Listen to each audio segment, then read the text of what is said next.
ini akan kita bahas tentang masalah kebudayaan.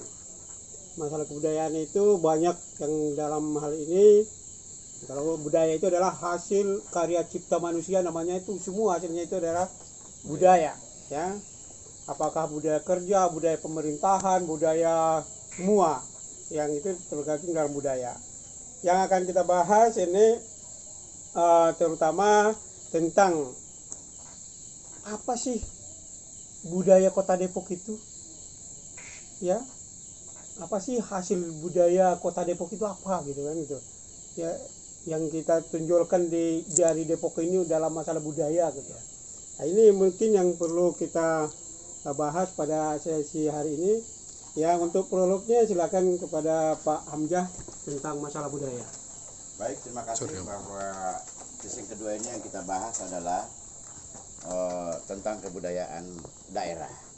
Melihat bahwa program yang sudah didengungkan ke masyarakat itu membangun pusat kebudayaan daerah.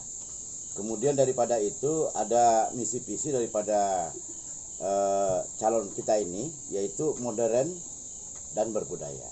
Nah, kalau kita kaitkan dengan pelayanan publik, nah ini sangat menarik. Ya, sangat menarik mengingat bahwa pelayanan publik ini perlu modern dan budaya untuk akan datang. Ini yang sangat dipentingkan membahas tentang ini. Kalau kita membahas tentang kebudayaan di dalam Undang-Undang Dasar saja, itu diwajibkan kita untuk memelihara. Itu sangat jelas di Undang-Undang Dasar. Kemudian beberapa keputusan-keputusan, baik keputusan Mendagri, keputusan Menteri Pendidikan, dan keputusan tentang pembinaan dari Kemendagri. Nah, kemudian daripada itu bahwa kalau kita berbicara tentang budaya, ada dua yang harus diperhatikan. Budaya tak benda dan budaya berbenda. Artinya di Kota Depok ini yang belum tersusun adalah budaya tak benda. Contoh, budaya tak benda adalah kebiasaan berbahasa yang belum ada bahasa Depok. Itu satu. Itu namanya budaya tak benda. Artinya kebiasaan yang sudah dilakukan orang Depok beda dengan orang Betawi. Itu perlu disikapi dan dibuat adanya suatu budaya tak benda di Kota Depok hidup. Kemudian budaya yang berbentuk cagar budaya dan lain-lain, bahwa pelaku-pelaku budaya di Depok ini memang organisasi kebudayaan banyak sekali di Depok, tetapi tidak terfokus apa yang harus dibahas. Oleh karena itu perlu adanya suatu pemerintah membangun pusat kebudayaan daerah, di mana pusat tersebut membahas segala aspek kebudayaan yang ada, baik itu adalah pelaku seni maupun pelaku budaya dan pelaku pelayanan publik terhadap ini. Kenapa saya kaitkan dengan pelayanan publik? Jika modern dan budaya dibangun dari paslon kita ini, insya Allah akan tercapai ramah tamah menghadapi pelayanan. Bukan lagi slogan pemerintah adalah pelayanan masyarakat, tetapi pemerintah adalah melayani masyarakat untuk berbuat dengan kepentingan rakyat. Itu barangkali budaya. Bisa berkomentar karena saya larinya itu ke seni budayanya. Ya, seni budaya. Silakan. Silakan, enggak apa-apa. Ya. Nah, seni budaya tanya. Nah, di sini kita bangkitkan seni budaya daerah sini. Iya. Nah, saya rasa begitu aja sih. Oke. Makasih. Yang perlu juga kita soroti adalah budaya kerja pemerintah Kota Depok itu. Iya, budaya kerja. Saya punya teman dulu di Pemda Kota Depok, di sekretariat Kota Depok itu. Saya tanya, berapa orang PNS di ruanganmu? Dibilangnya sekian. Saya tanya berikutnya, berapa orang sebenarnya yang bisa mengerjakan pekerjaan itu kalau dia bekerja dengan efektif? Ternyata kalau bawahnya dibilangnya 10, yang sebenarnya 5 orang juga udah bisa mengerjakan pekerjaan itu. Tapi di kantor itu ada 10. Jadi mubazir PNS-PNS yang Kota Depok itu orangnya banyak tapi pekerjaannya dikit. Akhirnya datang ke sana cuma ini absen, ngobrol apa gitu kan. Nah, jadi bagaimana menurut Bapak itu? Apakah perlu reformasi birokrasi di Pemda Kota Depok itu? Terima kasih, bagus sekali pertanyaannya, bahwa bukan saja membangun pusat kebudayaan daerah, tetapi perlu juga membangun suatu budaya yang baru akan datang, yaitu budaya kerja. Melihat bahwasanya memang betul, dan dimanapun, di daerah manapun, itu hampir rata-rata satu pekerjaan dikerumuni beberapa orang. Nah, sebagaimana yang dilontarkan dulu bahwa sewaktu Pak Yusuf Kala dengan SBY akan mengurangi, ini yang dimaksud. Nah, oleh karena itu jika besok calon kita ini jadi, tentunya budaya kerja yang diutamakan dalam hal melayani pabrik. Terkadang bahwa di Pemda Kota Depok saat sekarang ini, ya kita sebagai masyarakat melayaninya seperti menghadap raja. Padahal dia adalah pelayan kita. Yang perlu dirubah, jangan sampai pegawai negeri ini janganlah menjadi raja, tapi layani rakyat, karena rakyat berdaulat. Nah, budaya tersebut yang harus dibangun adalah membangun pelayanan yang sopan santun dan ramah, dan cepat menyelesaikan persoalan-persoalan yang diusulkan masyarakat.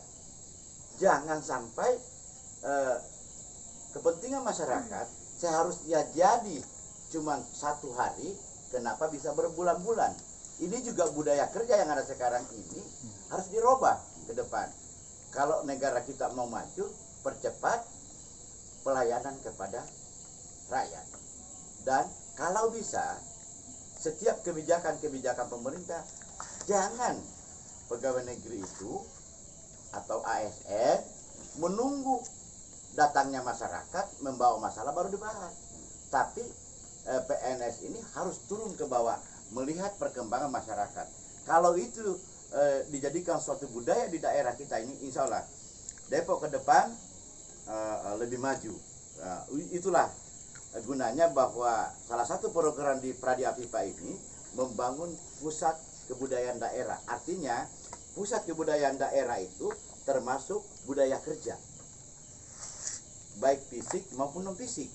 Artinya baik yang nyata maupun tidak nyata. Nah, itulah yang dimaksud dikaitkan dengan pelayanan. Demikian juga jika ada pelanggaran-pelanggaran terhadap etos kerja ke depan, tentunya harus Dewan Perwakilan Rakyat Kota Depok harus membuat suatu aturan tentang pelayanan masyarakat, baik itu pelayanan kesehatan masyarakat maupun pelayanan dokumen-dokumen yang dibutuhkan oleh masyarakat.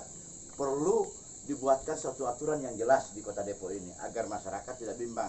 Dan apabila perizinan perda tersebut sudah jadi, harus dipublikasikan lebih cepat agar supaya pemerintah ke depan lebih cepat bekerja.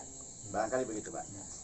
Lagi bahwa tadi kita membahas budaya dan etos kerja di pemerintahan Kota Depok. Selama ini kalau kita lihat di tiap-tiap kelurahan, banyak tenaga-tenaga yang mubazir. Birokrasinya harus bisa bekerja dengan efektif dan efisien. Ya, efektif dan efisien, biar pelayanan publiknya juga bisa terlayani dengan baik. Dan pusat-pusat pelayanan publik juga yang selama ini hanya tersentral membayar pajak susah, harus ke sono-sono. Nah, diharapkan juga untuk nanti itu pusat pelayanan publik itu disebar di banyak tempat, ya bisa di mall di mana-mana. Nah, nanti biar kalau rakyat itu ingin mendapatkan pelayanan mudah, tidak harus ngantri panjang, ini bisa, apalagi dengan pemanfaatan kemajuan teknologi kan gitu kan, bisa semua online. Itu yang kita harapkan dari pemerintah Kota Depok. Apabila ada kesinggungan antara, kan kebudayaan ini bersinggungan dengan pertumbuhan ekonomi dan percepatan pembangunan. Contoh misalnya apabila nanti terjadi satu persinggungan antara situs yang sudah ada tiba-tiba bersinggungan dengan percepatan pembangunan. Contoh misalnya salah satu di mall yang di kota di Margonda City, ada beberapa yang di situ bangunan di situ ternyata bergeser karena pengen percepatan pembangunan sudah berdasarkan kapital ekonomi. Apa yang akan dilakukan? Apakah yang terjadi sudah saat ini ternyata yang salah satu di Jalan Margonda itu yang sudah menjadi mall itu malah tidak ada situsnya. Dan itu apa Ya. actionnya?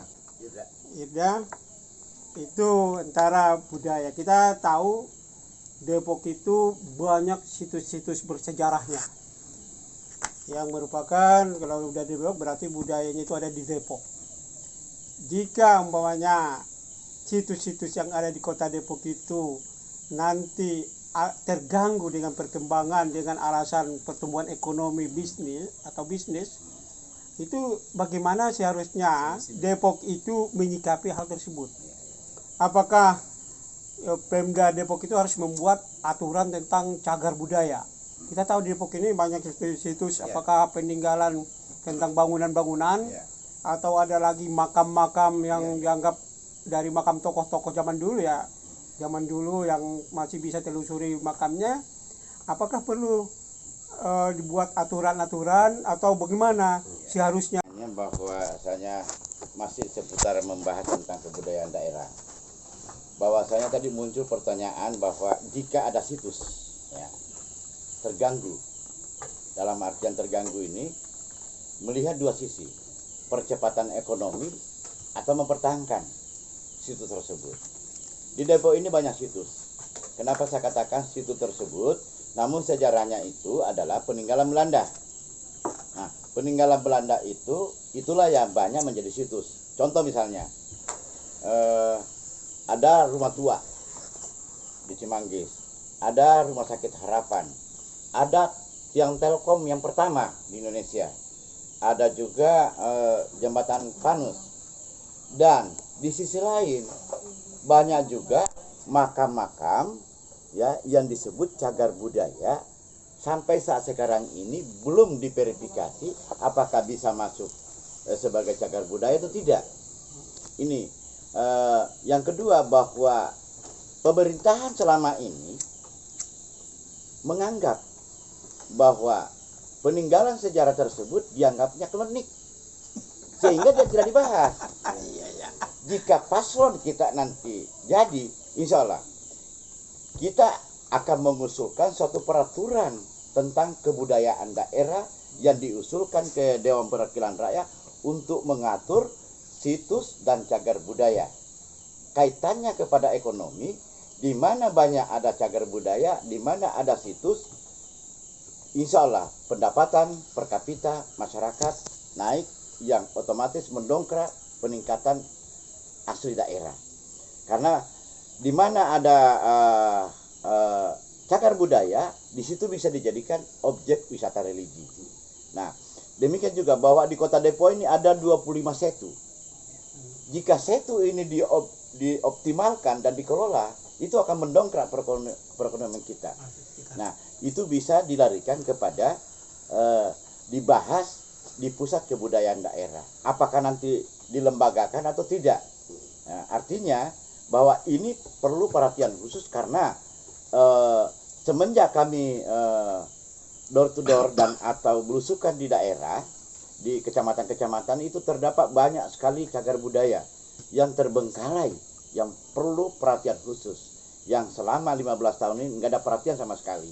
Oleh karena itu dimohon kiranya bahwa masyarakat bersabar, dan apabila masyarakat mempercayai kepada paslon 1, insya Allah membangun pusat kebudayaan daerah yang notabene segala aspek yang ada di dalam, baik etos kerja, budaya kerja, dan lain-lain yang berkaitan dengan ekonomi dan lain-lain.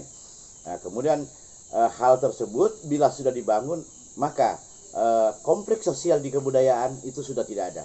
Terima kasih. Sebenarnya situs itu kan sebenarnya kebanggaan. Jangan dipelesetkan klinik itu, enggak itu.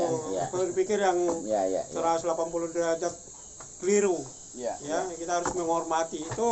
Bukan kita memuji, tetapi menghormati karya-karya mereka. Gitu kan, kita penghormatan terhadap karya, bukan klinik ke sana itu. Dan tadi juga itu dibuat aturannya dan dikembangkan juga itu masalah setu-setu yang ada di kota Depok ya, yang jumlahnya ada 25 setu. Dikelola dan dikembangkan sedemikian rupa agar situ-situ itu bisa berdampak positif terhadap warga yang ada di sekitar situ. Ya. Bisa meningkatkan perekonomian, bisa juga tempat untuk gelar seni budaya di situ. Nah, itu memang keren itu program. Dan mudah-mudahan nanti untuk pemerintahan yang akan datang bisa terlaksana.